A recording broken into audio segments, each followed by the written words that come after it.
LDF-ന് അതിനെ അതിജീവിക്കാൻ കഴിഞ്ഞിട്ടുണ്ട് എന്നുള്ളത് യാഥാർത്ഥ്യമാണെങ്കിൽ പോലും ആ അടിസ്ഥാനപരമായ വസ്തുത അവിടെ ബാക്കി നിൽക്കില്ലേ?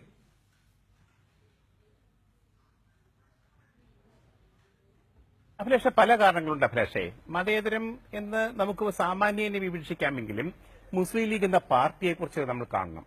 മുസ്ലിം ലീഗ് എന്ന പാർട്ടി കേരളത്തിൽ വളരെ ഊർജ്ജസ്വലതയുള്ള ഒരു പാർട്ടിയാണ്.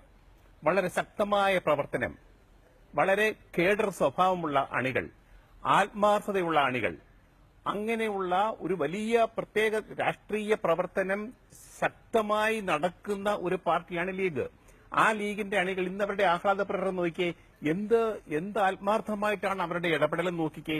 അത് അവരുടെ കഴിഞ്ഞ കുറെ നാളത്തെ ചിട്ടയായ പ്രവർത്തനത്തിന്റെ ഫലം കണ്ടപ്പോഴുള്ള ഒരു സന്തോഷ പ്രകടനമാണത്. അതിന്റെ അകത്ത് ആ പാർട്ടിയുടെ കെട്ടുറപ്പ്, അതിന്റെ അകത്തെ ഐക്യം വളരെ വ്യക്തമാണ്. പിന്നീട് രണ്ടാമത്, നല്ല നേതൃത്വമുള്ള പാർട്ടിയാണ് ലീഗ്. മൂന്നാമത്തെ കാര്യം, നല്ല യുവജന നേതാക്കൾ, നല്ല വിദ്യാർത്ഥി നേതാക്കൾ. കേരളത്തിലെ എല്ലാ സംഘടനകളെയും അപേക്ഷിച്ച് മെച്ചപ്പെട്ട യുവജന വിദ്യാർത്ഥി നേതാക്കളുള്ള സംഘടനയാണ് മുസ്ലിം ലീഗിന്റേത് എന്നും കൂടി ഓർക്കണം. പിന്നീട് അതിന്റെ ഗൾഫിലുള്ള ഘടകങ്ങൾ വളരെ ശക്തമായിട്ട് പ്രവർത്തിക്കുന്നതാണ്.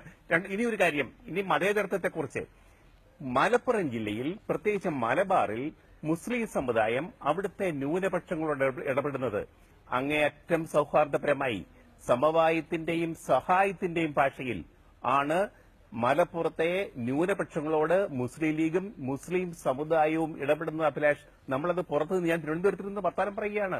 എനിക്ക് പല സമയത്ത് ഞാൻ അവിടെ പോയിട്ടുണ്ട്, ഇപ്പോഴും അവിടെ പോകുന്നതാണ്. നമുക്കറിയാം അവിടുത്തെ ആ സൗഹാർദ്ദം. ആ സൗഹാർദ്ദമാണ് ഇന്ത്യയിൽ ഭൂരിപക്ഷ സമുദായം മനസ്സിലാക്കേണ്ടത്. ആ മാതൃകയാണ് ഇന്ത്യയിൽ BJP-യെ പോലെയുള്ള വലിയ പാർട്ടികൾ, സംഘപരിവാർ നേതാക്കന്മാർ ഉൾക്കൊള്ളേണ്ട സന്ദേശം. അതാണ്.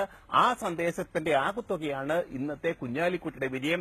അതിനകത്ത് മതേതരത്വമുണ്ട്, മതസൗഹാർദ്ദമുണ്ട്, അങ്ങേയറ്റത്തെ ജനാധിപത്യവുമുണ്ട്. അഭിലാഷ്, അത് ശരിയാണ്. ശ്രീ മായനാജി.